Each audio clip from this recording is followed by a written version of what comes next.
اعوذ باللہ من الشیطان الرجیم بسم اللہ الرحمن الرحیم الم تر ان اللہ یسبح له من فی السماوات والارض والطیر صافات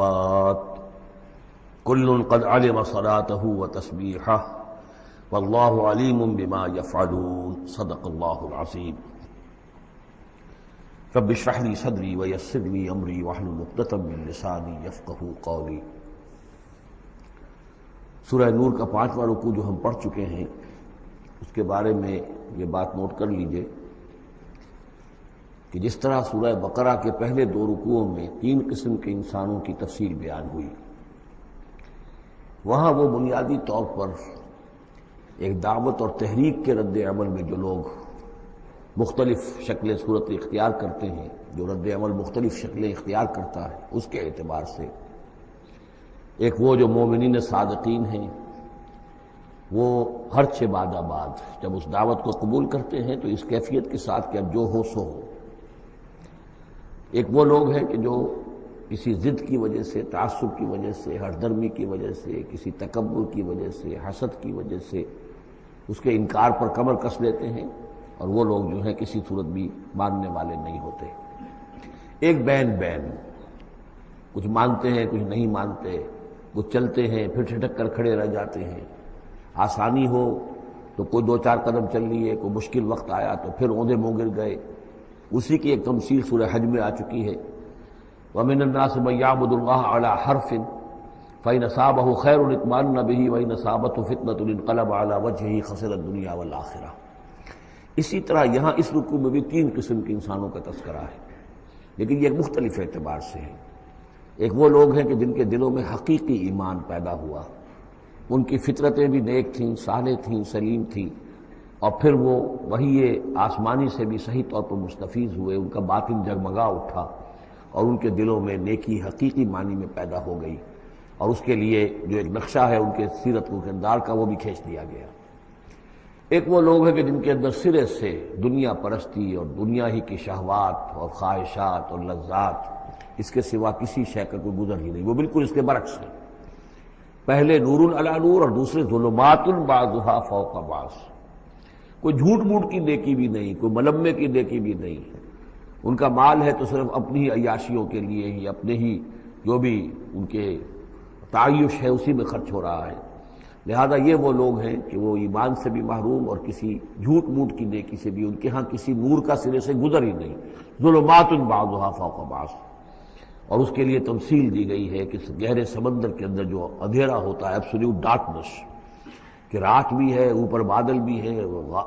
اور جو ہے موج پر موج چڑھی ہوئی ہے، تو ایبسولوٹ ڈارکنس۔ ایک فرینچ امیر البحر تھا جو اسی آیت کو پڑھ کر ایمان لے آیا تھا، اس کی ساری عمر گزری تھی سمندروں کے اندر، اور وہ جانتا تھا کس قسم کی ڈارکنس ہوتی ہے وہاں۔ اس نے کہا کہ پتہ کیا کہ کیا محمد نے صلی اللہ علیہ وسلم کبھی بحری سفر کیے تھے؟ جب اسے معلوم ہوا کہ انہوں نے کبھی بحری سفر کیا ہی نہیں، تو اس نے کہا کہ پھر یہ ثابت ہو گیا کہ یہ اللہ کا کلام ہے، ورنہ یہ تشبیہ جو ہے کوئی شخص اس کو وہ تو دے سکتا ہے کہ جس نے بحری سمندر کیے ہوں اور جس سے اندازہ ہو، اور وہ سمندر کے اندر کبھی اس نے غوطے بھی لگائے ہوں، اور وہ ایبسولوٹ ڈارکنس کا کانسیپٹ۔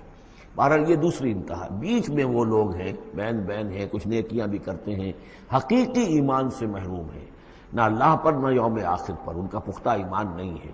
لیکن یہ کہ اپنے ضمیر کو مطمئن کرنے کے لیے کچھ نہ کچھ، یا دنیا میں کوئی نام کمانے کے لیے یا کوئی اور شہرت حاصل کرنے کے لیے وہ کچھ نیکیاں کرتے ہیں، تو ان کی نیکیوں کی مثال سراب کسی ہے۔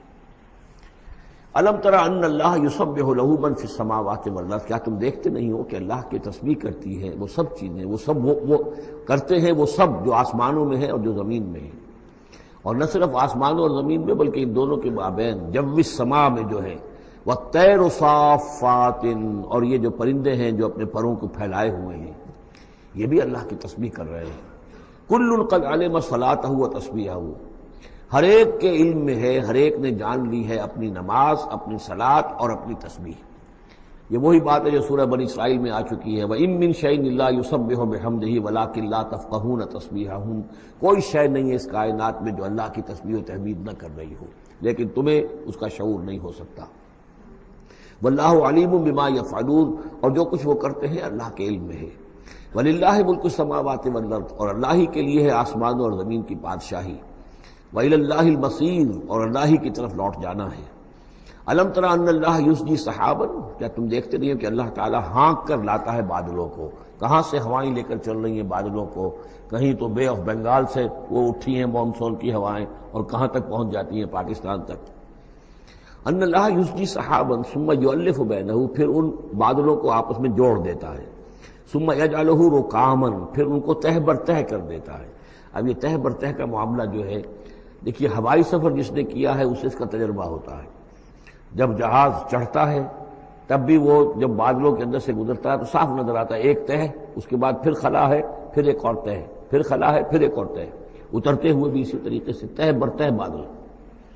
رکامن فتر الودق یخرج من خلالہ، تو تم دیکھتے ہو کہ بارش برستا ہے ان دونوں، ان کے بین سے، ان کے بیچ سے برستی ہے بارش، پانی برستا ہے۔ وَيُنَزِّلُ مِنَ السَّمَاءِ مِن جِبَالٍ فِيهَا مِن بَرَدٍ، اور اللہ تعالیٰ اتارتا ہے آسمان سے وہ پہاڑ بھی کہ جن میں وہ اولے ہوتے ہیں، یعنی یہ کہ اولے جو آ رہے ہیں زمین پر تو معلوم ہوتا ہے کہ جیسے ان کے بھی کوئی پہاڑ ہے آسمانوں کے اندر۔ فَيُصِيبُ بِهِ مَن يَشَاءُ، تو اللہ تعالیٰ یہ اولے برسا دیتا ہے جس پر چاہتا ہے، یعنی جس کی کھیتی برباد اللہ کو کرنی ہوتی ہے کسی سبب سے، اس کی کھیتی کے اوپر یہ اولے جا کے برس جاتے ہیں۔ وَيَصْرِفُهُ عَن مَن يَشَاءُ، اور ان کا رخ پھیر دیتا ہے جس سے چاہتا ہے۔ ایسا بھی ہوتا ہے بعض اوقات کہ بالکل ایک کھیت جو ہے وہ بالکل تباہ و برباد ہو گیا ہے اور برابر کا کھیت بالکل ٹھیک ہے، اس کے اوپر کوئی اولا نہیں گرا۔ یکاد سنا برقہ یذہب بالابصار، اور اس کی جو بجلی کی کوند ہے وہ اس قریب ہے کہ وہ لوگوں کی نگاہوں کو چکر لے جائے۔ یقلب اللہ اللیل والنہار، اللہ تعالیٰ عدلتا بدلتا رہتا ہے دن اور رات کو۔ ان فی ذلک لعبرۃ لاولی الابصار، یقیناً اس میں دھیان کرنے کا اور سبق سیکھنے کا اور عبرت حاصل کرنے کا مواد ہے ہوش مندوں کے لیے، آنکھ والوں کے لیے، دیکھنے والوں کے لیے۔ واللہ خلق کل دابۃ من ماء، اور اللہ نے بنائی ہے ہر جاندار چیز اس زمین کے اوپر پانی سے۔ فمنہم من یمشی علی بطنہ، اب ان جانداروں میں سے جو زمین میں اللہ نے بنائے ہیں وہ بھی ہے کہ جو اپنے پیٹ کے بل پر چلتے ہیں، یہ ریپٹائلز جن کو ہم کہتے ہیں، ریپٹائلز ہیں جو اپنے پیٹ کے بل پر چل رہے ہیں۔ منہم من یمشی علی رجلین، اور ان میں وہ بھی ہیں کہ جو دو ٹانگوں پر چلتے ہیں۔ اب ہم بھی انہی میں سے ہیں، اور باقی شمپنزی اور گوریلاز بھی ہیں، اور بھی ایسے ہوں گے کہ جو دو ٹانگوں پر چلتے ہیں۔ وَمِنْهُمْ مَنْ يَمْشِي عَلَى أَرْبَعٍ، سب سے زیادہ کثیر تعداد جو ہے وہ زمینی حیوانات کے اندر ان کی ہے کہ جو چار پر چلتے ہیں۔ یخلق اللہ ما یشاء، اللہ تعالیٰ پیدا کرتا جو چاہتا ہے۔ ان اللہ علی کل شیء قدیر، یقیناً اللہ تعالیٰ ہر چیز پر قادر ہے۔ اب کافی عرصے کے بعد منافقین کا تذکرہ قرآن مجید میں ہو رہا ہے، چونکہ یہ ہم نے سورہ یونس سے لے کر اور سورہ مومنون تک جو 14 صورتیں پڑھی ہیں ان میں تو سارا معاملہ تھا مشرکین عرب سے، کفار سے، مشرکین سے، ساری بحث ان سے تھی۔ کہیں کہیں گفتگو کا رخ جو ہے وہ اہل کتاب کی طرف روئے سخن، بغیر انہیں باضابطہ خطاب کیے ہوئے، اور یا پھر تیسرا خطاب حضور سے ہے ذاتی، اور حضور کی وساطت سے اہل ایمان کے ساتھ، اور ابھی وہاں نفاق کا کوئی اس قسم کا موجود نہیں تھا معاملہ کہ منافقین کے ساتھ کوئی رد و قضا ہوتی۔ لیکن یہ تو چونکہ سورہ نازل ہو رہی ہے سن 6 ہجری میں، یہ گویا کہ یوں سمجھیے کہ عین مدنی جو دور ہے اس کا عین وسط ہے، بالکل سن 11 میں حضور کا انتقال ہوا ہے، تو سن 6 یوں سمجھیے کہ ان دونوں کے بالکل وسط کے اندر ہے، یہ بالکل درمیانی دور ہے مدنی دور کا۔ یہاں پر اب تذکرہ ہو رہا ہے منافقین کا۔ لقد انزلنا آیات مبینات، ہم نے نازل کی ہیں روشن آیات۔ واللہ یہدی من یشاء الی صراط مستقیم، اور اللہ تعالیٰ ہدایت دیتا ہے جس کو چاہتا ہے سیدھے راستے کی طرف۔ وَيَقُولُونَ آمَنَّا بِاللَّهِ، اور کچھ لوگ وہ بھی ہیں جو کہتے ہیں ہم ایمان لائے اللہ پر، وبالرسول، اور اللہ کے رسول پر، وَأَطَعْنَا، اور ہم نے اطاعت قبول کی۔ ثُمَّ يَتَوَلَّىٰ فَرِيقٌ مِّنْهُمْ، پھر ان میں سے ایک جماعت جو ہے پیٹھ موڑ کر جاتی ہے، مِن بَعْدِ ذَلِكَ، اس کے بعد، یعنی اب اس کے بعد یہ سب کچھ کہہ کر قول و قرار کر کے اطاعت کا یہاں دم بھر کر جاتے ہیں، لیکن پھر طرز عمل ان کا کچھ اور ہوتا ہے۔ وَمَا أُولَٰئِكَ بِالْمُؤْمِنِينَ، اور یہ لوگ حقیقی مومن نہیں ہیں۔ وَإِذَا دُعُوا إِلَى اللَّهِ وَرَسُولِهِ لِيَحْكُمَ بَيْنَهُمْ، اور جب انہیں پکارا جاتا ہے، بلایا جاتا ہے کہ آؤ اللہ کی طرف اور رسول کی طرف کہ ان کے مابین فیصلے کرے۔ یہ سورہ نساء میں ہم یہ سارے مضامین بڑی تفصیل سے پڑھ چکے ہیں کہ وہ لوگ چاہتے تھے کہ اپنے مقدمات جو ہیں وہ یہودیوں کی عدالت میں لے جائیں، اس لیے کہ حضور کے ہاں انہیں اندیشہ ہوتا تھا کہ یہاں تو بالکل صحیح فیصلہ ہو جائے گا۔ تو اس طرح کا جو ان کا کردار تھا،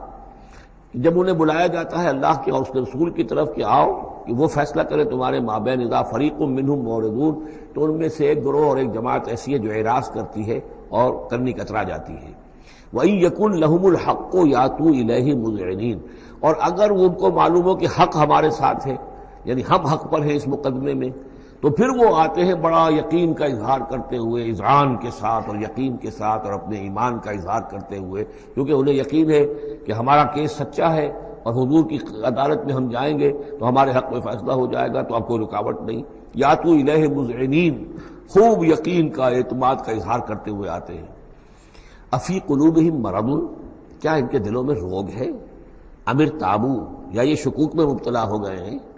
ام یخافون ان یحیف اللہ علیہم، یا انہیں یہ اندیشہ ہے کہ اللہ تعالیٰ جو ہے ان کے ساتھ ناانصافی کرے گا، ورسولہ، و اس کے رسول، بل اولئک هم الظالمون، نہیں بلکہ حقیقت میں یہی ظالم ہیں۔ ایمان کی اصل حقیقت سے چونکہ یہ محروم ہے، لہذا ساری غلطی ان کے اپنے کردار میں ہے۔ انما کان قول المؤمنین اذا دعوا الی اللہ ورسولہ لیحکم بینہم، جو حقیقی مومن ہوتے ہیں ان کو تو جب بلایا جاتا ہے اللہ کی طرف اور اس کے رسول کی طرف کہ وہ فیصلہ کرے ان کے مابین، تو ان کا قول تو یہی ہوتا ہے ان یقولوا سمعنا واطعنا، کہ وہ کہتے ہیں کہ ہم نے سنا اور ہم نے مانا، ہم حاضر ہیں، جو بھی فیصلہ محمد رسول اللہ کا ہوگا ہم اسے بصر و چشم تسلیم کریں گے۔ انما کان قول المؤمنین اذا دعوا الی اللہ ورسولہ لیحکم بینہم ان یقولوا سمعنا واطعنا واولئک هم المفلحون، اور یقیناً وہی لوگ ہیں جو پھر فلاح پانے والے ہیں۔ ومن یطع اللہ ورسولہ، اور جو اللہ کی اور اس کے رسول کی اطاعت کرتا ہے، ویخشى اللہ ویتقہ، اور اللہ کا خوف بھی رکھتا ہے اور اس کا تقوی اختیار کرتا ہے، فاولئک هم الفائزون، تو یقیناً وہی لوگ ہیں کہ جو کامیاب ہونے والے ہیں۔ وَأَقْسَمُوا بِاللَّهِ جَهْدَ أَيْمَانِهِمْ، اور وہ قسمیں کھا کھا کر کہتے ہیں، اللہ تعالیٰ کی قسمیں کھاتے ہیں اپنی امکانی حد تک، لئن امرتہم، اے نبی اگر آپ حکم دیں گے، لَيَخْرُجُنَّ، تو وہ لازماً نکل جائیں گے۔ آپ حکم دے دیا میں اب حاضر ہیں، ویسے میری یہ مجبوری ہے، یہ میری تکلیف ہے، یہ مسئلہ ہے، ویسے آپ حکم دیں گے اگر، تو میں بالکل حاضر ہوں۔ یہ آپ کو اب بھی معلوم ہوگا کہ ہماری جماعتی زندگیوں کے اندر یہ مسئلہ ہوتا ہے کہ کوئی امیر ہے، اس نے ایک بات کہی ہے، کھل کر اس نے کہہ دیا ہے کہ میں یہ چاہتا ہوں کہ معاملہ اس طرح کیا جائے۔ اب کچھ لوگ کرنے کتراتے ہیں، اچھا جی اگر آپ حکم دیں گے تو میں کروں گا، لیکن یہ کیا بات ہے؟ جب وہ امیر ہے آپ کا، وہ بات کہہ رہا ہے، تو اس کی بات کو آپ حکم کیوں نہیں سمجھ رہے؟ اسی طریقے سے حضور صلی اللہ علیہ وسلم نے جب فرما دیا ہے کہ نکلنا ہے،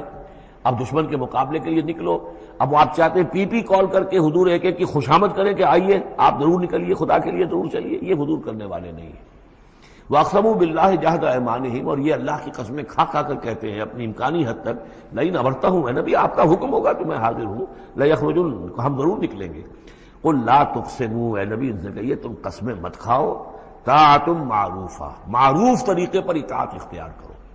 تم نے اعلان کیا ہے کہ تم مجھ پر ایمان لائے ہو، تم نے اعلان کیا ہے کہ تم مجھے اللہ کا رسول سمجھتے ہو، اب جو میں کہہ رہا ہوں اسے قبول کرو، اختیار کرو۔ یہ کیا ہے کہ میں کسی کو ایک ایک کو علیحدہ علیحدہ حکم دوں؟ ان اللہ خبیر بما تعملون، یقیناً جو کچھ تم کر رہے ہو اللہ اس سے باخبر ہے۔ قل اطیعوا اللہ واطیعوا الرسول، اے نبی کہہ دیجئے۔ اب دیکھیے نوٹ کر لیجئے، سورہ نساء میں میں نے تفصیل سے آپ کو بیان کیا تھا کہ منافقین پر تین ہی چیزیں بھاری تھیں۔ نمبر ایک، حضور کی شخصی اطاعت کرنا، نمبر دو، جہاد اور قتال کے لیے نکلنا، نمبر تین، ہجرت۔ تین ایشوز کے اوپر بڑی تفصیل سے وہاں گفتگو ہو چکی ہے۔ یہاں اطاعت رسول کو جو ہے، جو پہلا مضمون تھا سورہ نساء میں، اسی کو زیادہ موقت کیا جا رہا ہے۔ قل اطیعوا اللہ واطیعوا الرسول، کہیے ان سے اطاعت کرو، اللہ کی اطاعت کرو، اس کے رسول کی صلی اللہ علیہ وسلم۔ فإن تولوا، پھر اگر یہ پیٹھ موڑ لے، اگر تم منہ پھیرو گے، اگر منہ موڑ لو گے، فإنما علیہ ما حمل، تو سن لو ہمارے نبی پر ذمہ داری ہے اس کام کی جو ہم نے ان پر ڈالا ہے، وعلیکم ما حملتم، اور تم سے باز پرس ہوگی اس کی جو تمہارے اوپر ڈالا گیا ہے۔ یعنی نبی نے جو ذمہ داری تھی، اللہ کا دین تم تک پہنچایا، اللہ کے احکام پہنچا دیے، ان کا کام جو ہے اس پر ختم ہو گیا۔ اب اطاعت کرنا، اس کی تعمیل کرنا، اس کے حکم پر چلنا، اللہ کے دین کے لیے تن من دھن لگانا، اور یہ سارا کام تمہیں کرنا ہے۔ تو جو ان کی ذمہ داری ہے وہ ادا کریں گے، اور اللہ کے ہاں ان سے ان کے بارے میں سوال کر لیا جائے گا، اور جو تمہاری ذمہ داری ہے ظاہر بات ہے کہ اس کے جواب بھی تمہیں کرنی ہے۔ اس میں یہ بھی ہوتا ہے بسا اوقات کہ کسی شخص کو یہ گمان ہو جائے، ظاہر بات ہے میں نے آپ کو سنایا تھا کہ ایک شخص نے کہہ دیا تھا حضور سے، اے دل یا محمد، اے محمد عدل سے کام لیجیے صلی اللہ علیہ وسلم. بڑی گستاخی کے ساتھ اس نے کہا، گویا کہ الزام لگایا کہ آپ یہ جو صدقات کی جو تقسیم کر رہے ہیں یا مال غنیمت تقسیم کر رہے ہیں اس میں آپ عدل سے کام نہیں لے رہے. تو حضور نے بھی غصے میں جواب دیا تھا کہ انما عدل فلم یا عدل، اگر میں عدل نہیں کروں گا تو کون کرے گا. اسی طریقے سے ہو سکتا ہے کسی جماعتی زندگی کے اندر کوئی امیر ہے اور اس سے کوئی شخص یہ محسوس کرے اس کا ساتھی کہ مجھ پر زیادتی کی ہے انہوں نے، امیر نے زیادتی کی ہے. کوئی بات نہیں، امیر نے زیادتی کی ہے تو امیر اس کی جواب دہی اللہ کے ہاں کر لے گا، اللہ تعالیٰ کے ہاں جواب دہی ہو جائے گی. اور اگر ہو سکتا ہے اس کے کچھ جو بھی نیکیاں ہے وہ تمہارے حساب میں اللہ تعالیٰ درج کر دے، لینا دینا وہاں ہو جائے گا، ڈیبٹ کریڈٹ ہو جائے گا. لیکن اس کا مطلب یہ ہو کہ ناراض ہو کر بیٹھ رہا ہو کہ اب اپنی ذمہ داری ادا نہیں ہو رہی، تو پھر تو جواب دہی تمہاری ہو جائے گی اللہ کے ہاں، ایکسپلیشن کال تمہاری ہو جائے گی کہ ناراض ہو کر بیٹھ رہے ہیں کیونکہ انہوں نے میرے ساتھ یہ کیا ہے لہذا میں بس اب کام کچھ نہیں کروں گا. یہ تو گویا کہ ایک منفی طرز عمل ہے. تمہیں جواب دہی کرنی ہے اپنے فرائض کی، اپنی ذمہ داریوں کی. تو یہ جماعتی زندگی سے متعلق بعض بہت اہم ہیں جو مباحث اس سورہ مبارکہ میں آئے ہیں، اور ان میں سے بعض ہمارا جو منتخب نصاب نمبر 2 ہے جو اس سورہ مبارکہ کی آخری آیات ہے وہ اس کے ایک درس کی حیثیت سے اس میں شامل ہے. جو جماعتی زندگی جو ہے جب ایک جماعت بنانی پڑے گی، اگر دین کا کام کرنا ہے تو اکیلے اکیلے تو نہیں ہو سکتا. جماعت کا نظم ہو، ایک ڈسپلن ہو، ایک حزب اللہ وجود میں آئے جو سورہ مائدہ میں ہم دیکھ آئے ہیں فَإِنَّ حِزْبَ اللَّهِ هُمُ الْغَالِبُونَ. غلبہ جو ہے تو وہ حزب اللہ کو اللہ تعالیٰ دیتا ہے. ید اللہ علی الجماعہ، جماعت کے اوپر اللہ کا ہاتھ ہے، جماعت کی وہ اللہ کی نصرت اور تائید حاصل ہوتی ہے. اس جماعتی زندگی کے بعد ایسے نفسیاتی معاملات ہوتے ہیں اور اس کے اندر بعض ایسے حساس مسائل ہوتے ہیں کہ جن کے بارے میں بڑی عمدہ رہنمائی دی گئی ہے مختلف مقامات پر. ان پر ہم نے پھر مرتب کیا ہے منتخب نصاب، مطالعہ قرآن حکیم کا منتخب نصاب نمبر 2. قل اطیعوا اللہ واطیعوا الرسول فإن تولوا فإنما علیہ ما حمل. ان پر جو ذمہ ہے وہ ان کی اپنی ذمہ داری کا، اور تمہارے اوپر جو بوجھ ہے جو تمہاری مسئولیت ہے وہ تمہاری ذمہ داری کی. وَإِن تُطِيعُوهُ تَهْتَدُوا. جان لو یہ اللہ کے رسول ہیں، اگر تم ان کی اطاعت پر کاربند رہو گے تبھی تم ہدایت یافتہ ہوگے. وَمَا عَلَى الرَّسُولِ إِلَّا الْبَلَاغُ الْمُبِينُ. اور ہمارے رسول پر سوائے صاف صاف پہنچا دینے کے اور کوئی ذمہ داری نہیں ہے. اب جو آیت آ رہی ہے یہ بھی طویل آیات میں سے اور عظیم ترین آیات میں سے آیت استخلاف، یہ خلافت کا جو اللہ تعالیٰ نے وعدہ کیا ہے اس امت سے. وعد اللہ الذین آمنوا منکم وعملوا الصالحات. اے مسلمانوں، اللہ کا وعدہ ہے تم میں سے ان لوگوں کے ساتھ جو ایمان اور عمل صالح کی شرطیں پوری کر دیں گے.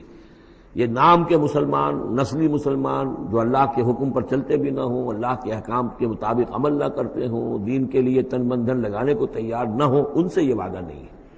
وعدہ ہے حقیقی اہل ایمان جو ایمان حقیقی کی شرط پوری کرے اور ایمان کے جو عملی تقاضے ہیں ان کو بھی بجا لائیں.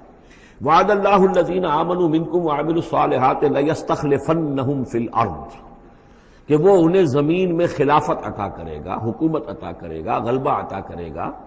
کما استخلف الذین من قبلہم، جیسے کہ اس نے خلافت عطا کی تھی ان کو جو ان سے پہلے تھے. حضرت داؤد کو، حضرت طالوت کو، حضرت سلیمان کو جو خلافت دی گئی، بعد میں بھی مکابی حکومت قائم ہوئی ہے، اس میں بھی خلافت قائم ہوئی. تو یہ خلافت جیسے پہلے ہم نے دی تھی سابقہ امت مسلمہ کو، ایسے ہی اے امت محمد صلی اللہ علیہ وسلم تمہیں بھی خلافت دی جائے گی بشرطے کہ ایمان اور عمل صالح کی یہ 2 شرطیں تم پوری کرو. اب یہ خلافت جو ہے اس کو 3 انداز میں یہاں بیان کیا گیا ہے. لَيَسْتَخْلِفَنَّهُمْ فِي الْأَرْضِ. انہیں لازماً خلافت دے گا زمین میں، حکومت دے گا. كَمَا اسْتَخْلَفَ الَّذِينَ مِن قَبْلِهِمْ، جیسے کہ خلافت دی تھی اور حکومت دی تھی ان کو کہ جو ان سے پہلے تھے. وَلَا يُمَكِّنَنَّ لَهُمْ دِينَهُمُ الَّذِي ارْتَضَىٰ لَهُمْ. اور ان کے اس دین کو زمین میں غلبہ عطا کرے گا، قوت عطا کرے گا، تمکن عطا کرے گا جو اللہ نے ان کے لیے پسند کر لیا ہے. ظاہر بات ہے مسلمانوں کی خلافت ہے تو اس کے معنی کیا ہے؟ اللہ کے دین کا غلبہ ہے. وہ تو بات تو ایک ہی ہے، اللہ کا دین غالب، اس کے کیا معنی ہے؟ مسلمانوں کی خلافت. تو چیز ایک ہی ہے لیکن یہاں 3 الفاظ لا کر اس کی اہمیت کو نمایاں کیا جا رہا ہے 3 اعتبارات سے. وَلَا يُمَكِّنَنَّ لَهُمْ دِينَهُمُ الَّذِي ارْتَضَىٰ لَهُمْ. اب یہاں دیکھیے وہی لام مفتوح شروع میں فعل مضارع سے اور اس کے بعد یہ نون مشدد، یہ سارے وعدے نہایت تاکیدی وعدے ہیں. لَيَسْتَخْلِفَنَّهُمْ فِي الْأَرْضِ كَمَا اسْتَخْلَفَ الَّذِينَ مِن قَبْلِهِمْ وَلَيُمَكِّنَنَّ لَهُمْ دِينَهُمُ الَّذِي ارْتَضَىٰ لَهُمْ. واللہ نے دین کون سا ہے جو پسند کر لیا ہے؟ الْيَوْمَ أَكْمَلْتُ لَكُمْ دِينَكُمْ وَأَتْمَمْتُ عَلَيْكُمْ نِعْمَتِي وَرَضِيتُ لَكُمُ الْإِسْلَامَ دِينًا. یہ آیت ہم پڑھ چکے ہیں سورہ مائدہ میں. اور تیسری بات وَلَا يُبَدِّلَنَّهُم مِّن بَعْدِ خَوْفِهِمْ أَمْنًا. اللہ تعالیٰ ان کے خوف کی کیفیت جو ہے اس کو بدل دے گا امن کی کیفیت سے. ظاہر بات ہے جب تک کہ مسلمان کمزور تھے ان کے لیے خوف تھا، ابھی ادھر سے حملے کا اندیشہ ہے، ابھی ادھر سے حملے کا اندیشہ ہے، اب فلاں قبیلے کی طرف سے خبر آئی ہے کہ وہ فوجی تیاری کر رہا ہے، فوج کشی کرے گا۔ وہ خوف کی ایک کیفیت تھی جو ہر وقت طاری رہی ہے۔ ایمرجنسی کی کیفیت جو ہے مدینہ منورہ میں، یوں سمجھیے کہ پورے 5 برس ایمرجنسی رہی ہے، ہر وقت ہر آن اندیشہ ہوتا تھا، خبریں آ رہی ہیں اب ادھر سے کوئی قبیلہ حملہ کرنے والا ہے، اب یہ مکے میں کوئی ان کی ملاقاتیں ہوئی ہیں، کوئی سازش ہوئی ہے، ابھی کوئی خط چلا گیا ابو عامر راہب کا کوئی مشن ہے، یہ ساری خبریں آتی تھیں۔ لیکن یہ کہ اب اس کے بعد وہ وقت آ جائے گا کہ ان کا جو خوف کی کیفیت ہے بدل جائے گی امن سے۔ یعبدوننی لا یشرکون بی شیئا، میں یہاں اس کو سمجھتا ہوں مستقبل سے متعلق، جب ایسا ہو جائے گا تو پھر وہ میری بندگی کریں گے کہ اس میں کسی شے کی شرک جو ہے گوارا نہیں کریں گے۔ جب تک اللہ کی حکومت نہیں ہے تو ظاہر بات ہے کچھ نہ کچھ شرک تو ہو ہی رہا ہے۔ اب ہم یہاں رہ رہے ہیں، پاکستان میں رہ رہے ہیں، اللہ کا دین تو قائم نہیں ہے، قانون کس کا ہے؟ اللہ کا تو نہیں ہے۔ تو گویا کہ ہم قومی اعتبار سے، اجتماعی اعتبار سے کفر اور شرک میں زندگی بسر کر رہے ہیں۔ ہاں ہمارا اپنا کوئی عقیدہ فرض کیجئے ہے بھی ٹھیک، بالکل مشرکانہ اوہام سے ہم نے اپنے آپ کو پاک کر لیا ہے، اور توحید فی العقیدہ ہماری بالکل صحیح ہے، لیکن سوال یہ کہ ہم اس ملک کے شہری ہیں، اس ملک کا دستور ہے، اس ملک کے اندر جو ہے اللہ کی حکومت اور اللہ کے قانون کی بالادستی نہیں ہے، تو اس کے کیا معنی؟ ہم بھی اس کے شہری ہونے کی حیثیت سے اس میں ملوث ہیں۔ تو یہ ہے کہ یہ توحید کامل اس وقت ہوگی جب یکون الدین کلہ للہ، جب دین کل کا کل اللہ کے لیے ہو جائے گا۔ عملاً توحید کی تکمیل اس وقت ہوگی۔ یعبدوننی، میری بندگی کریں گے، لا یشرکون بی شیئا، اور میرے ساتھ کسی شے کو شریک نہیں کریں گے۔ ومن کفر بعد ذلک فاولئک هم الفاسقون، اور جو اس کے بعد بھی کفر کریں تو پھر وہ تو فاسق ہیں، ناہنجار ہیں، سرکش ہیں۔ اس کے بھی دو معنی ہو سکتے ہیں، جب دین کا غلبہ ہو گیا پھر بھی جو کفر کرے وہ تو معلوم ہوا کہ اس کے اندر خیر سرے سے ہے ہی نہیں۔ ایک یہ ہے کہ باطل کا غلبہ ہے، باطل کے غلبے میں کسی بندہ مومن کے لیے ایمان لانا مشکل ہے، ایمان پر قائم رہنا مشکل ہے، اسلام پر عمل کرنا مشکل ہے۔ لیکن جب دین غالب ہو گیا ہو تو اب تو ظاہر بات ہے کہ اب تو ساری رکاوٹیں دور ہو گئیں۔ اب تو ایک شخص کی کسی کی اپنی فطرت ہی میں کجی آ چکی ہے، کوئی پرورٹڈ نیچر کا شخص ہے تبھی وہ رہے گا کہ جو اسلام سے دور رہے۔ ومن کفر بعد ذلک فاولئک هم الفاسقون، اور میرے نزدیک اس کا ایک مفہوم یہ بھی ہے کہ ہمارے ان 3 پختہ وعدوں کے بعد بھی جو شخص کمر ہمت نہ کس لے اور اس کام کے لیے کھڑا نہ ہو جائے، گویا کہ وہ ہماری بات کا کفر کر رہا ہے، انکار کر رہا ہے، اسے ہمارے ان وعدوں پر یقین نہیں ہے۔ ومن کفر بعد ذلک فاولئک هم الفاسقون، تو وہ تو گویا کہ فاسق ہے اور سرکش ہے اور ناہنجار ہے۔ اس آیت کو ذہن میں رکھیے، اور اس حدیث کو آج میں چاہتا ہوں کہ اس کا متن بھی آپ کو سنا دوں کہ اس کی خبر دی ہے محمد رسول اللہ صلی اللہ علیہ وسلم نے۔ تاریخی اعتبار سے تو یہ نوٹ کر لیجئے، یہ سن 6 ہی کے اندر، ابتدائی میں سن 6 کے یہ آیت نازل ہوئی۔ سن 6 ہی میں صلح حدیبیہ ہو گئی، انا فتحنا لک فتحا مبینا، گویا کہ اس آیت کا جو مصداق ہے وہ ظاہر ہونا شروع ہو گیا۔ سن 7 میں غزوہ خیبر ہوا، اللہ نے بہت بڑا مال غنیمت مسلمانوں کو دیا۔ سن 8 میں مکہ فتح ہو گیا۔ سن 9 میں موپنگ اپ آپریشن ہو گیا، اعلان کر دیا گیا حج کے اندر کہ آئندہ سے یہاں کوئی مشرک نہیں آئے گا، اور اب تمہارے لیے اتنی مہلت ہے، کوئی معاہدہ قائم نہیں رہے گا، جو معاہدے ہیں میعادی ان کی میعاد ختم ہوتے ہی معاہدہ ختم، اور جن کی میعاد کوئی نہیں تھی ان کے لیے ہم 4 مہینے کی میعاد مقرر کر رہے ہیں کہ اس کے بعد کوئی معاہدہ کسی مشرک سے نہیں ہے، جب یہ مدت ختم ہو جائے گی قتل عام شروع ہو جائے گا۔ تو یہ تو اللہ تعالیٰ کی طرف سے جزیرہ نما عرب کے اندر دین کی تکمیل ہو گئی، خلافت قائم ہو گئی، اللہ کی حکومت قائم ہو گئی۔ جیسے حضرت داؤد خلیفہ تھے، یہاں حضرت محمد خلیفہ ہے صلی اللہ علیہ وسلم، اس لیے کہ حاکم اب کون ہے؟ حضرت محمد صلی اللہ علیہ وسلم۔ اپنی زندگی میں تو حاکمیت جو بھی ہے آپ کے پاس ہے۔ اس کے بعد خلافت راشدہ میں پھر یہ خلافت کہاں سے کہاں پہنچی وہ آپ کو معلوم ہے، لیکن پھر ریورسل شروع ہو گیا۔ لیکن وہ حدیث میں آپ کو سنا رہا ہوں، حضرت نعمان بن بشیر سے مروی ہے رضی اللہ تعالی عنہ، اور مسند احمد ابن حنبل میں یہ روایت ہے کہ حضور نے یہ فرمایا صلی اللہ علیہ وسلم، تکون النبوۃ فیکم ما شاء اللہ ان تکون، مسلمانوں تمہارے مابین نبوت موجود رہے گی جب تک اللہ چاہے گا کہ رہے، یعنی میں موجود رہوں گا بنفس نفیس تمہارے مابین جب تک اللہ چاہے گا۔ ثم یرفع اللہ اذا شاء یرفعها، پھر اللہ تعالیٰ اس کو اٹھا لے گا جب چاہے گا، نبوت کو اٹھا لے گا، یعنی میرا انتقال ہو جائے گا، تو ایک دور جو ہے وہ ختم ہو جائے گا۔ فرمایا ثم تکون خلافتا علی منہاج النبوہ، پھر خلافت ہوگی نبوت کے نقش قدم پر، نبوت ہی کے طریقے پر، ٹھیک وہی نظام جو محمد عربی صلی اللہ علیہ وسلم نے قائم کیا تھا، بعین ہی ایک بال کے فرق کے بغیر وہ نظام جو کا تو قائم رہے گا، خلافت علی منہاج النبوہ۔ فتکون ما شاء اللہ وان تکون، یہ بھی رہے گا جب تک اللہ چاہے گا یہ دور۔ ثم یرفع اللہ اذا شاء یرفع، پھر اس دور کو بھی اللہ اٹھا لے گا جب اللہ چاہے گا۔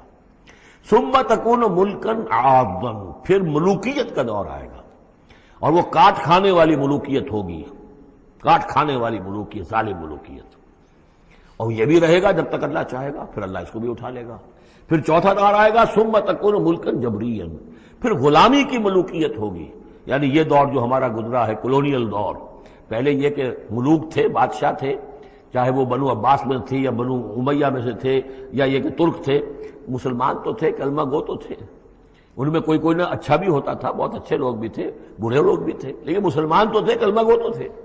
لیکن چوتھا دور آیا کہ کہیں ہم انگریزوں کے غلام ہو گئے، کہیں ہم ولندیزیوں کے غلام ہو گئے، کہیں ہم فرانسیسیوں کے غلام ہو گئے، کولونیل پاورز۔ تو ہماری تو ملکہ معظمہ جو ہے ملکہ وکٹوریہ تھی، 1857 سے تو ہم ان کی رعایا بن گئے تھے، اس سے پہلے تو جو بھی تھی بہرحال ایسٹ انڈیا کمپنی جو تھی، لیکن یہ کہ بعد میں تو ہم براہ راست تاج برطانیہ کے غلام تھے۔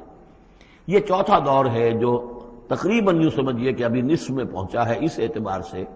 کہ اگرچہ براہ راست وہ جو حکومتوں کا جو ہے جو یہاں پر تھا، جو بساط بچھی ہوئی تھی، وہ لپیٹ دی گئی ہے، لیکن ابھی مالیاتی اعتبار سے ریموٹ کنٹرول سے وہی قوتیں ہیں کہ جو آج بھی کنٹرول کر رہی ہیں ہمیں، یہ ریموٹ کنٹرول ہے۔ ابھی یہ چوتھا دور ختم نہیں ہوا ہے، پہلے یہ براہ راست آکوپیشن اور اپنی حکومتیں، اپنی فوجیں لا کر، اب یہ ہے کہ اس کے بغیر بائی پراکسی، چاہے ہمارے ہی آدمی بیٹھے ہوئے ہیں، لیکن اصل میں سارا جو ہے یہ مالیاتی جو ہے استعمار ہے، ایک نیا عالمی استعمار ہے۔ لیکن یہ استعمار جو ہے اس طرح کا کولونیل رول نہیں ہے کہ انگریز موجود ہیں، ان کی فوج موجود ہے، یا فرانسیسی فوج موجود ہے، یا اطالوی فوج موجود ہے، بلکہ یہ تو IMF اور ورلڈ بینک کا نظام ہے اس کے تحت، اور ملٹی نیشنل کمپنیوں کی۔ لیکن جو چوتھی جو خوشخبری کی بات ہے وہ یہ ہے کہ حضور نے فرمایا بالآخر یہ چوتھا دور بھی ختم ہو جائے گا، اور خوشخبری یہ ہے کہ ثم تکون خلافۃ علی منہاج النبوہ، پھر دور آئے گا خلافت علی منہاج النبوہ کا۔ ثم سکت رسول اللہ صلی اللہ، اس کے بعد حضور خاموش رہے، اس لیے کہ اس کے بعد پھر دنیا کے خاتمے کا معاملہ ہے۔ وہ خاتمے کے بارے میں عرض کر چکا ہوں، ایک طویل عرصے تک تو پوری دنیا میں وہ خلافت علی منہاج النبوہ رہے گی، گلوبل، اس لیے کہ حضور نے یہ بتا دیا ہے کہ اب جب یہ خلافت علی منہاج النبوت کا نظام آئے گا تو کل روئے ارضی پر ہوگا۔ مسلم شریف میں روایت ہے،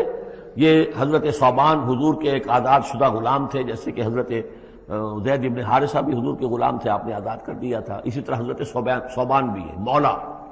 ان ثوبان مولا رسول اللہ صلی اللہ علیہ وسلم۔ اس میں روایت کیا ہے، حضور نے فرمایا ان اللہ زوالی الارض، اللہ نے میرے لیے ساری زمین کو لپیٹ دیا یا سکیڑ دیا، فرائے تو مشارقہا و مغاربہا، تو میں نے سارے مشرق دیکھ لیے زمین کے، سارے مغرب دیکھ لیے۔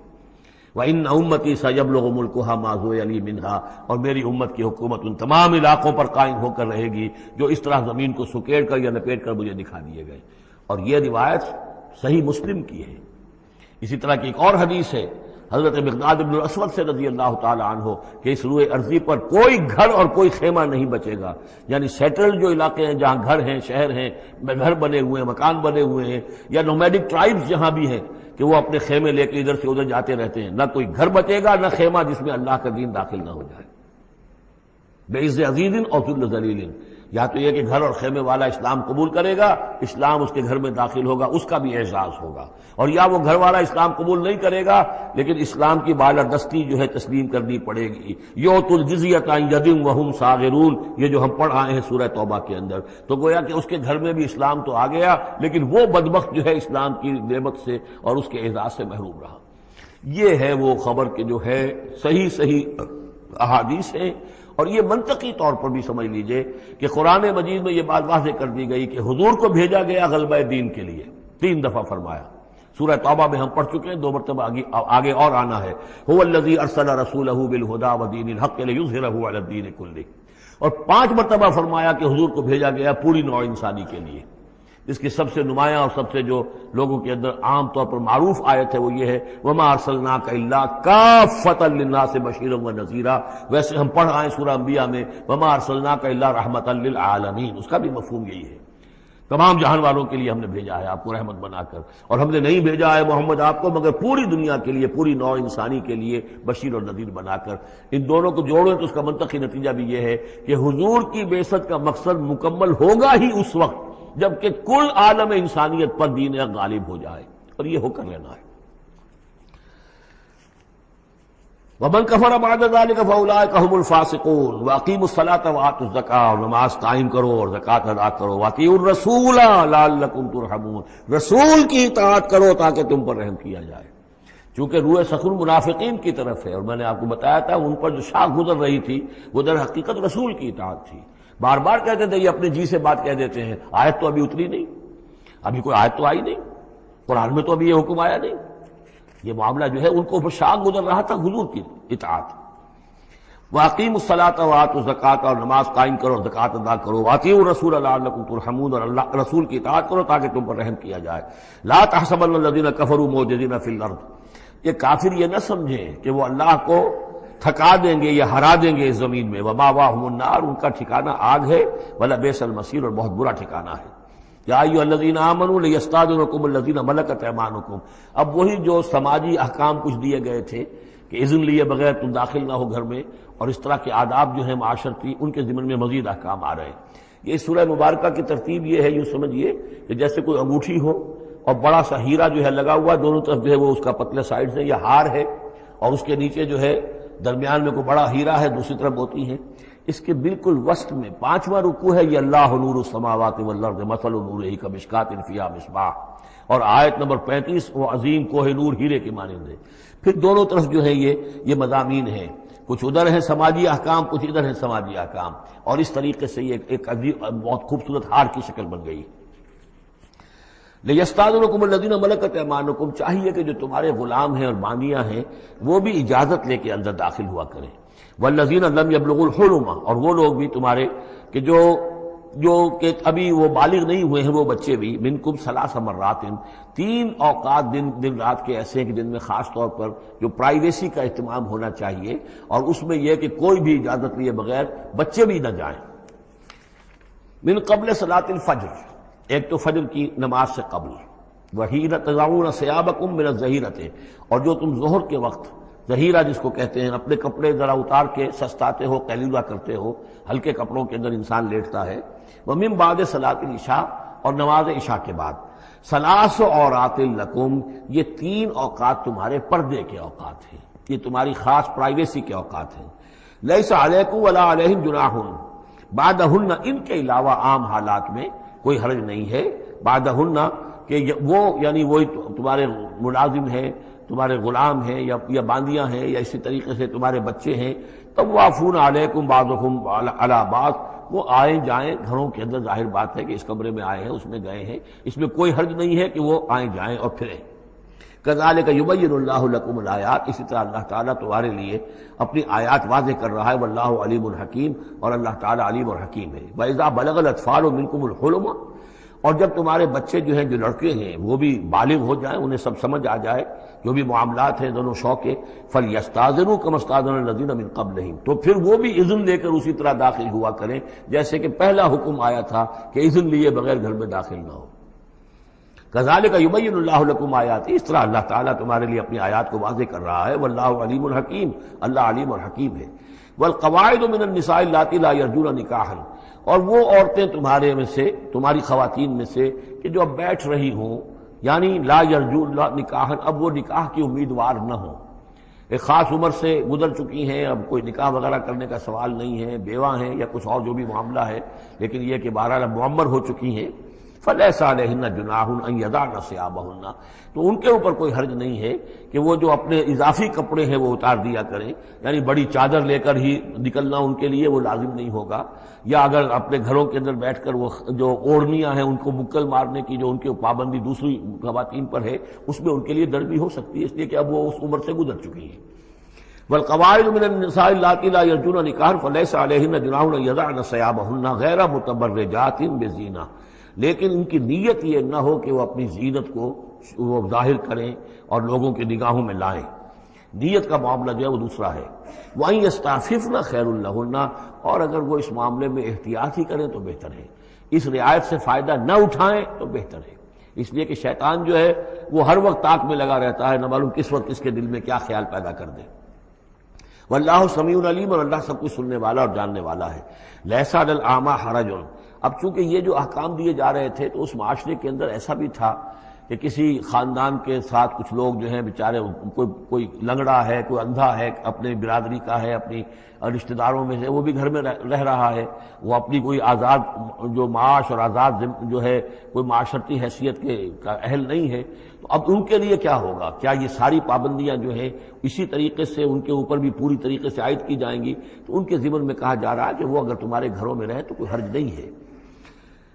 لیس علی الاعمی حرج، کوئی کسی اندھے کے اوپر کوئی حرج نہیں ہے، کوئی تکلیف نہیں ہے، ولا علی الاعرج حرج، اور نہ ہی کسی لنگڑے پر، ولا علی المریض، اور نہ بیمار پر حرج، ولا علی انفسکم، نہ تمہارے اوپر کوئی اس میں کوئی تنگی ہے، ان تاکلوا من بیوتکم و بیوت آبائکم، کہ تم کھانا کھایا کرو اپنے گھروں سے، اپنے باپوں کے گھروں سے، اور بیوت امہاتکم، یا اپنی ماؤں کے گھروں سے، اور بیوت اخوانکم، اپنے بھائیوں کے گھروں سے، اور بیوت اخواتکم، یا اپنی بہنوں کے گھروں سے، اور بیوت اعمامکم، یا اپنے چچاؤں کے گھروں سے، اور بیوت عماتکم، یا اپنی پھوپھیوں کے گھروں سے، اور بیوت اخوالکم، یا اپنے ماموں کے گھروں سے، اور بیوت خالاتکم، یا اپنی خالاؤں کے گھروں سے، او ما ملکت مفاتحہ، یا یہ کہ جس کی کنجیاں تمہارے ہاتھ میں ہے، کارخانہ ہے، اس کے مالک ہی تم ہو، وہاں جاؤ اور وہاں پر جا کر تم کھانا پینا ہو تو کھاؤ، اور صدیقکم، یا تمہارے اپنے دوست ہیں اس کے گھر سے، لیس علیکم جناح ان تاکلوا، کوئی حرج نہیں ہے تم پر اس میں، ان تاکلوا جمیعا، کہ سب مل کر کھاؤ، او اشتاتا، یا علیحدہ علیحدہ کھاؤ۔ اس کو خامخواہ بعض لوگوں نے عورتوں اور مردوں کے اوپر وہ جو ہے اس کا انطباق کر دیا ہے کہ چاہیں تو عورت اور مرد مل کر کھائیں اور چاہیں تو وہ علیحدہ علیحدہ کھائیں۔ یہاں مراد یہ ہے کہ بسا اوقات ایسے مواقع پر انتظار میں بڑی دقت ہوتی ہے، جیسے آج کل آپ کو معلوم ہے کہ ولیمہ ہے اور ٹائم دے رکھا ہے 9 بجے کا اور 12 بج رہے رات کے، لڑکی والے تو آئے نہیں، اس لیے ولیمہ ہو نہیں سکتا، بیٹھے ہوئے لوگ سوکھ رہے ہیں، کیا ضرورت ہے؟ جو آئے ہیں وہ کھائیں اور جائیں۔ لہذا یہ نہیں ہے کہ سب کے سب جمع ہو کر ہی اور ایک ہی جمعیت ہو تبھی وہ کھائیں، بلکہ یہ کہ اپنی ضرورت کے تحت جیسے بھی ہو، اگر سب مل جل کر بیٹھ کر کھائیں تب بھی کوئی حرج نہیں، اور اگر علیحدہ علیحدہ گروپس کے اندر یہ کھا لیا جائے تب بھی کوئی حرج نہیں۔ یہ مجلسی احکام جو دیے جا رہے ہیں، اس سے مراد یہ نہیں ہے کہ ستر اور حجاب کے احکام بھی یہاں پہ ٹوٹ جائیں گے، اور یہاں پر جو ہے گھریلو جو ہے اگر پارٹیز کوئی تھرو کی گئی ہیں تو اس میں کوئی پردے وردے کی حاجت نہیں ہے، اس میں مرد اور عورتیں جو ہیں وہ مخلوط طور پر شریک ہو جائیں، معاذ اللہ، یہ مراد نہیں۔ فَإِذَا دَخَلْتُمْ بُيُوتًا فَسَلِّمُوا عَلَىٰ أَنفُسِكُمْ، پھر جب تم گھروں میں داخل ہو تو اپنے آپ پر سلام بھیجا کرو، یعنی انفسکم سے مراد ہے گھر میں رہنے والے جو ہیں وہ تمہارے ہی میں سے ہیں، تمہارے رشتہ دار ہیں، عزیز ہیں، یا تمہارے اپنے گھر میں بھی داخل ہو تو السلام علیکم کہو۔ تحیۃ من عند اللہ مبارکۃ طیبۃ، یہ دعا ہے اللہ کے پاس سے، اللہ نے تمہیں سکھائی ہے السلام علیکم، اور یہ مبارک بھی ہے اور پاک بھی ہے۔ کذالک یبین اللہ لکم الآیات لعلکم تعقلون، اسی طرح اللہ تعالیٰ تمہارے لیے اپنی آیات کو واضح کر رہا ہے، کھول کر بیان کر رہا ہے تاکہ تم عقل سے کام لو۔ اب آخری جو رکوع ہے اس کا، اس سورہ مبارکہ کا، اور اس کی کل 3 آیات ہیں، یہ خالص جماعتی زندگی، وہ جو جہاد اور قتال کے لیے یا کسی اور اجتماعی کام کے لیے حضور جب نکلتے تھے اور اہل ایمان آپ کے ساتھ ہیں، اس وقت کیا صورتحال ہونی چاہیے۔ انما المؤمنون الذین آمنوا باللہ ورسولہ، مومن تو صرف وہی ہیں جو ایمان لائے اللہ پر، اس کے رسول پر، وَإِذَا كَانَ مَعَهُ عَلَىٰ أَمْرٍ جَامِعٍ، اور جب وہ ہوتے ہیں ان کے ساتھ یعنی رسول کے ساتھ کسی اجتماعی کام کے ضمن میں، لم یذهبوا حتی یستاذنوہ، تو وہاں سے جاتے نہیں ہیں جب تک کہ اجازت نہ لے لیں۔ اب آپ نکلے ہیں کسی کام کے لیے، ایک نفری ہے آپ کے ساتھ، لیکن یہ کہ کوئی کہیں کھسک جائے کوئی کہیں کھسک جائے تو یہ تو صحیح نہیں ہے۔ وہ تو یہ ہے کہ اب اس اجتماعی نظم کا تقاضا یہ ہے کہ اب جہاں بھی وہاں سے کوئی عذر پیش آ گیا ہے، کوئی ایسی مجبوری ہے، کوئی جانا ہے تو اجازت لے کر جائیں۔ علی امر جامع لم یذهبوا حتی یستاذنوہ، جب تک کہ اذن نہ لے لیں۔ ان الذین یستاذنونک اولئک الذین یؤمنون باللہ ورسولہ، یقیناً جو اے نبی جو لوگ آپ سے اجازت لیتے ہیں وہی ہیں کہ جو ایمان رکھتے ہیں اللہ پر، اس کے رسول پر۔ فیستاذنوک، پھر جب وہ آپ سے کوئی اجازت مانگے، رخصت مانگے، لبعض شانہم، اپنی کسی عذر کی وجہ سے، فاذن لمن شئت منہم، تو اجازت دے دیجئے جسے آپ چاہیں۔ مطلب یہ ہے کہ جو لیڈر ہے، جو اس وقت سپہ سالار ہے، اسے معلوم ہے سچویشن کیسی ہے، میرے پاس پہلے ہی نفری، میرے پاس کوئی اضافی نفری ہے جس میں سے میں کسی کو ریلیو کر سکتا ہوں، یا پہلے ہی میرے پاس کم نفری ہے، اس میں کسی اور کی کمی جو ہے وہ اور زیادہ خطرناک ہو جائے گی نتائج کے اعتبار سے۔ لہذا یہ نہیں ہے کہ صاحب میں نے اجازت طلب کی ہے تو مجھے اجازت ملنی چاہیے، یہ نہیں، اجازت کیا ہوئی پھر؟ یہ تو وہی ہے جو تھانے داروں کسی معافی مانگتی ہے، اچھا میں نے تو کچھ نہیں کیا لیکن اگر آپ سمجھتے ہیں کہ میں نے کچھ کیا تو میں معافی مانگتا ہوں۔ یہ تو در حقیقت الٹی دھونس ہے کہ آپ بڑے کمینے آدمی ہیں، میں نے تو کچھ کیا نہیں تھا پھر بھی آپ سمجھ رہے ہیں کہ میں نے کچھ کیا ہے، تو میں اتنا اونچا ہوں کہ پھر بھی میں معافی مانگتا ہوں۔ یہ در حقیقت وہ انداز نہیں۔ اجازت تو طلب کرنی ہے تو یہ ہے کہ اجازت لے کر اجازت ملے، اور یہ اختیار جو ہے پھر اے نبی آپ کو ہے کہ آپ چاہے تو اجازت دیں۔ فاذن لمن شئت منہم واستغفر لهم اللہ، اور اس پر بھی ان کے لیے استغفار کیجئے اللہ سے، کیونکہ انہوں نے ظاہر بات ہے اپنے کسی ذاتی کام کو زیادہ اہمیت دی ہے اس اجتماعی کام سے۔ یہ اجتماعی کام نبی کا ذاتی نہیں ہے، یہ دین کا کام ہے، اللہ کے دین کا کام ہے۔ دین کو غالب کرنا فرض منصبی اللہ کی طرف سے ہے ان پر، لہذا اس کے لیے تم ان کے ساتھ نکلے ہو۔ لہذا یہاں پر جو ہے اب اگر تم نے اپنے ذاتی کام کو اس دین کے کام سے اہم تر سمجھا ہے تبھی تو یہاں سے رخصت لے کر جا رہے ہو۔ یہ خود ایک ہلکی بات ہے، گویا کہ تم نے دین کے کام کو کم تر سمجھا ہے اللہ کے کام اپنے کام سے، اور اس کو اہمیت زیادہ دی ہے۔ لہذا استغفار، اے نبی ان کے لیے استغفار کیجئے، واستغفر لهم اللہ، اور ان کے لیے استغفار کیجئے، ان اللہ غفور الرحیم، یقیناً اللہ تعالیٰ غفور الرحیم ہے۔ ایک بات البتہ نوٹ کر لیجئے کہ یہ مضمون جب سورہ توبہ میں آیا ہے تو اس سے اگلا قدم ہے، یہ چونکہ ہے سن 6، وہ ہے سن 9، 3 سال میں فرق کیا واقع ہوا؟ ابھی تو فرمایا گیا ہے کہ جو اجازت لے کر جاتا ہے نبی وہ وہی ہے کہ جو واقعی ایمان رکھتا ہے، لیکن وہاں فرمایا گیا جو ایمان رکھتے ہیں وہ اجازت لیتے ہی نہیں۔ وہ جو موقع تھا وہ تھا نفیر عام کا موقع، وہ موقع تھا نہایت ہی سمجھیے ایمرجنسی کا موقع، اس موقع پر اجازت طلب کرنا ہی در حقیقت اس بات کی علامت تھی کہ یہ منافق ہے، لہذا وہاں روکا گیا۔ آپ نے کیوں اجازت دے دی؟ عفا اللہ عنک لما اذنت لہم، کیوں آپ نے اجازت دے دی؟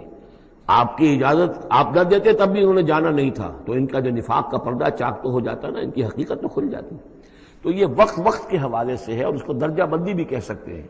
ایک وہ لوگ ہیں جو اس دین کے کام کے لیے اس درجے ہمتن اپنے آپ کو پیش کر چکے ہیں کہ دنیا کے کسی بھی کام کو اس سے اہم تر نہیں سمجھتے،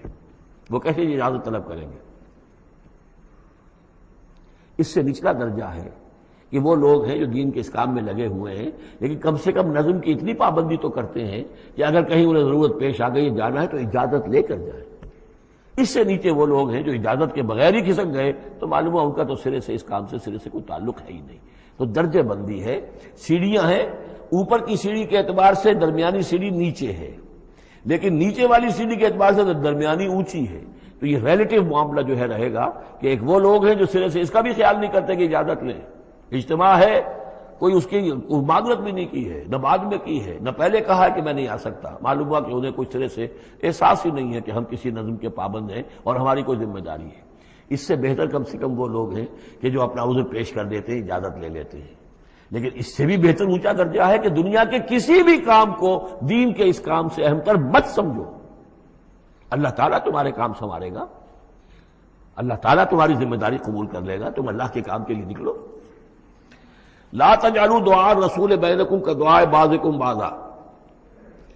تم یہ رسول کا بلانا اپنے مابین ایسے نہ سمجھ لو جیسے تمہارا آپس میں ایک دوسرے کو بلانا ہوتا ہے۔ بلانا یہ بھی ہے،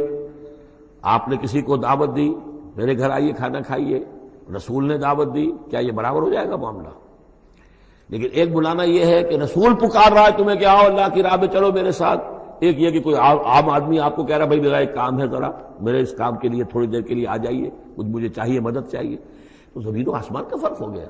اور تیسرے معنی اس کی یہ بھی ہے کہ دعا سے مراد یہ کہ مخاطب ہونے کا انداز، تم جس طرح ایک دوسرے سے بات کر لیا کرتے ہو ایسے رسول کے ساتھ بات نہ کر لیا کرو، ان کے مقام کو، ان کے ادب کو۔ یہ سورہ حجرات میں جا کر تفصیل سے ہی بات آئے گی۔ لا ترفعوا اصواتکم فوق صوت النبی ولا تجہروا له بالقول کجہر بعضکم لبعض ان تحبط اعمالکم۔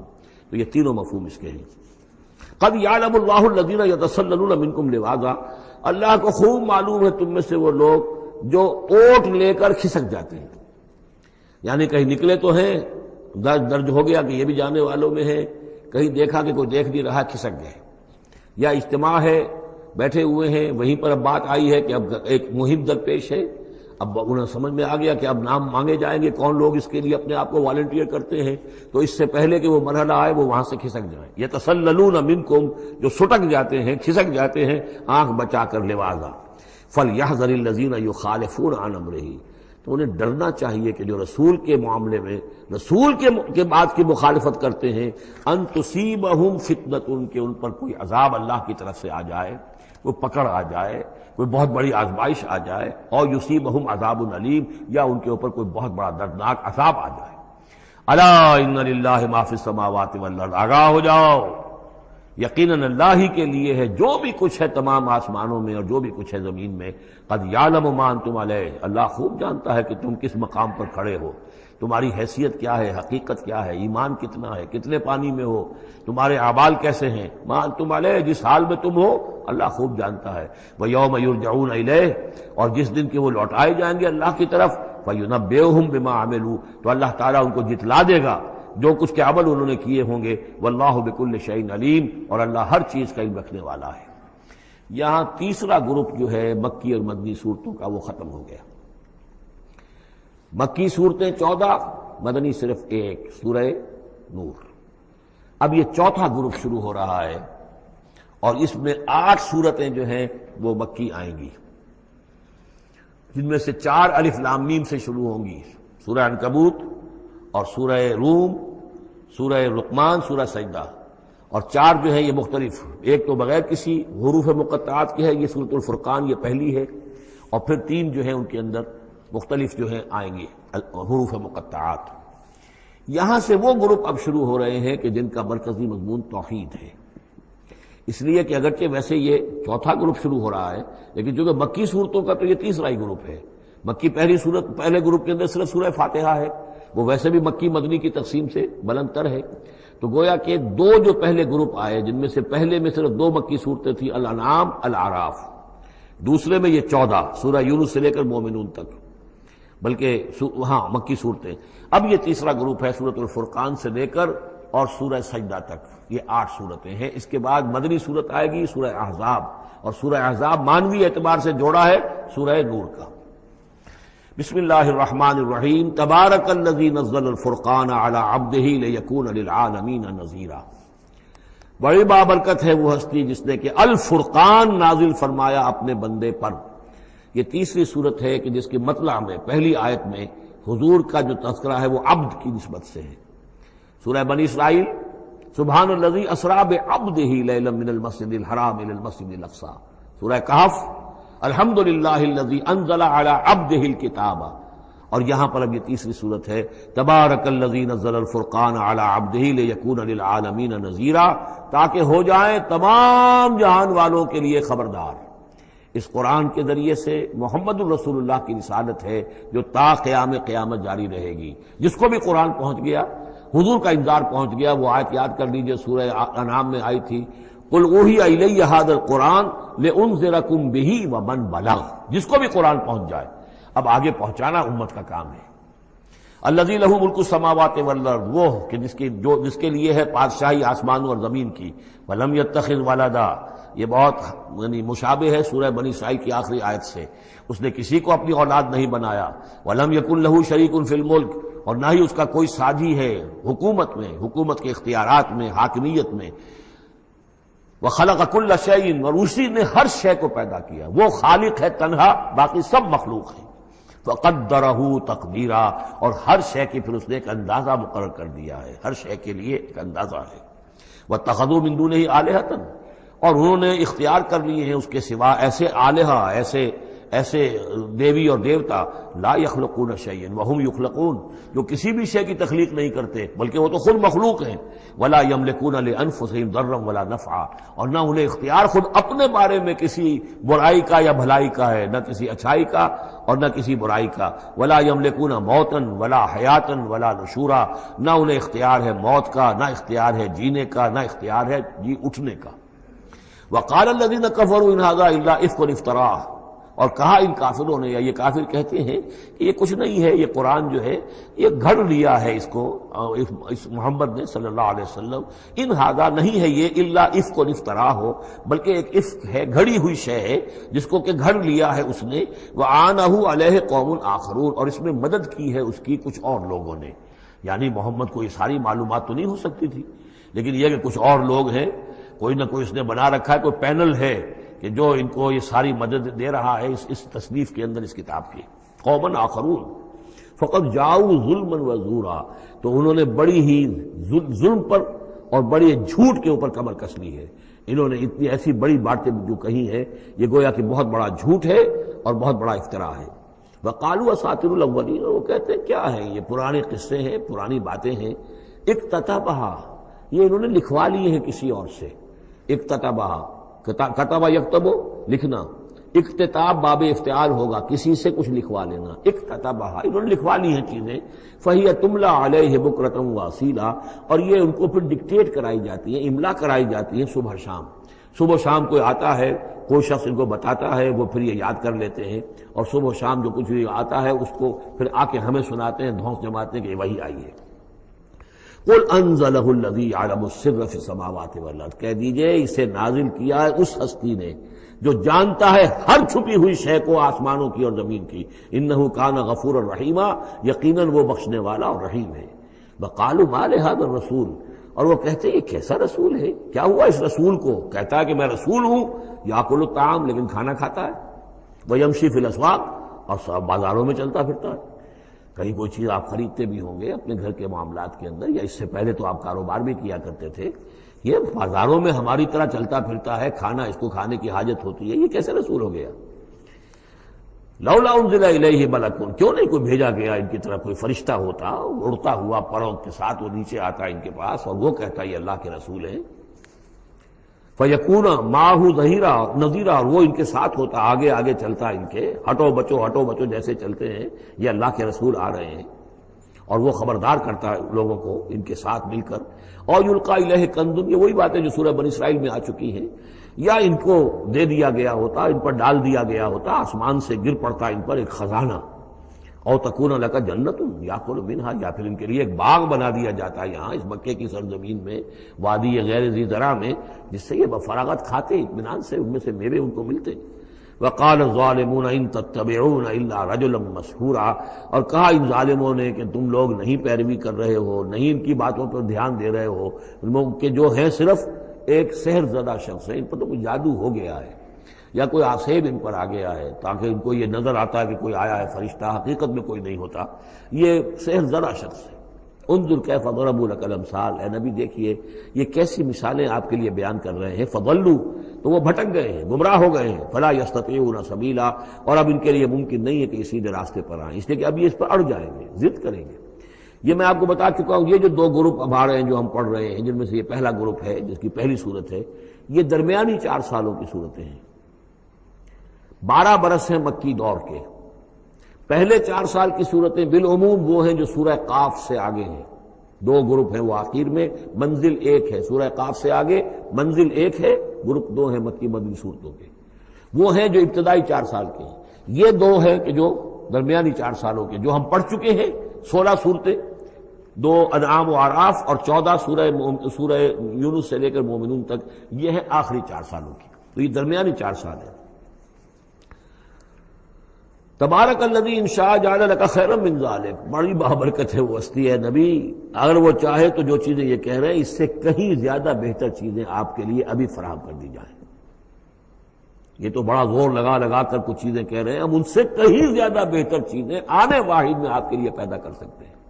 تبارک الذی ان شاء جعل لک خیرا من ذلک جنات تجری من تحتها الانہار، ایسے باغات، ایک باغ نہیں، باغات کے سلسلے پیدا کر دیں جن کے نیچے نہریں بہتی ہوں گی۔ ویجعل لک قصورا، اور آپ کے لیے ایک نہیں کئی قصر، کئی محل ہم تعبیر فرما دیں۔ لیکن یہ کہ بل کذبوا بالساعہ، اصل میں یہ انکاری ہے آخرت کے،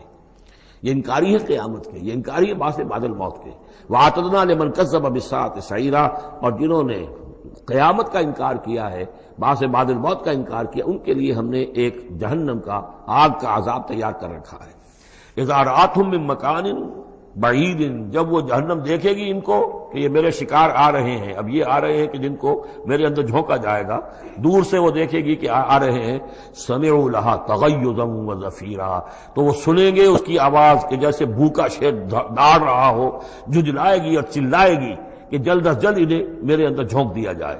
وَإِذَا أُلْقُوا مِنْهَا مَكَانًا ضَيِّقًا، اور جب وہ پھینک دیے جائیں گے اس میں ایک بڑے تنگ مکان میں، تنگ جگہ میں، مقرنین، اور وہ زنجیروں میں جکڑے ہوئے ہوں گے، دعوا هُنَالِكَ ثُبُورًا، اس وقت پھر وہ موت کی دعا کریں گے، ہائے موت آ جائے کسی طرح، ہم نسیہ منسیہ کر دیے جائیں، ہمارا یہ زندگی کا سلسلہ جو ہے شعور ختم ہو جائے۔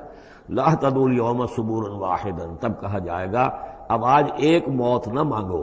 وَادْعُوا ثُبُورًا كَثِيرًا، بہت سی موتیں مانگو۔ اب موت آئے گی نہیں، مانگتے رہو موت، لیکن یہ ہے کہ اب تمہاری یہ زندگی جو ہے تاکہ تمہیں یہ جلن مسلسل رہے، یہ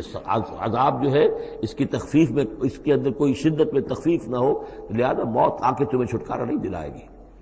قُلْ أَذَٰلِكَ خَيْرٌ أَمْ جَنَّةُ الْخُلْدِ الَّتِي وُعِدَ الْمُتَّقُونَ،